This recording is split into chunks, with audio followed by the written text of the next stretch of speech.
নমস্কার বন্ধুরা, রাধে কৃষ্ণ। আজকে দেবশ্রী ডায়েরিতে এসে গেছি একটা নতুন স্বাদের রেসিপি নিয়ে।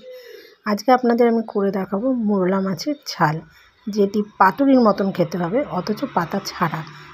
আমি এখানে 200 গ্রাম মতন দেশি মোরলা ধুয়ে বেছে নিয়ে পরিষ্কার করে রেখেছি। এবার উপর থেকে দিয়ে দেবো লবণ, হলুদ, কালো জিরা আর সামান্য তেল। তারপর এটাকে ভালো করে মেখে এবার দিয়ে দিচ্ছি টমেটো কুচি, পেঁয়াজ কুচি, কাঁচা লঙ্কা চিড়ে। এগুলোকে ভালো করে মাখিয়ে নিতে হবে।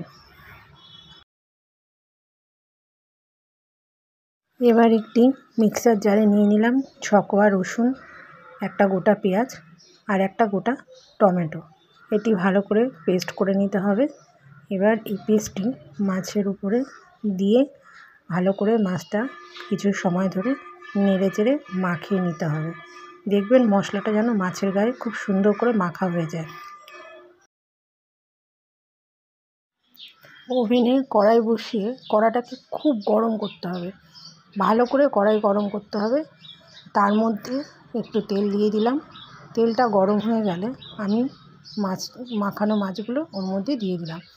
একটু নাড়াচাড়া করে নিয়ে একটা মাপের থালা, যাতে হাওয়াটা বেরিয়ে না যায়, বাষ্পটা বেরিয়ে না যায়, সেরকম মাপে থালাটা বসিয়ে পুরো এঁটে দিতে হবে কড়াইটা। মিনিট 2 পরে ঢাকনাটা সরিয়ে দেখা যাবে যে যতটা জল ছিল টেনে নিয়েছে আর একটু মশলাটার নিচটা পোড়া পোড়া হয়ে গেছে। এবার খুন্তি দিয়ে মাছগুলোকে আলতো করে তুলে উল্টে দিতে হবে। কোনো ঘাটাঘাটি চলবে না, জাস্ট আলতো তুলে উল্টে দিতে হবে।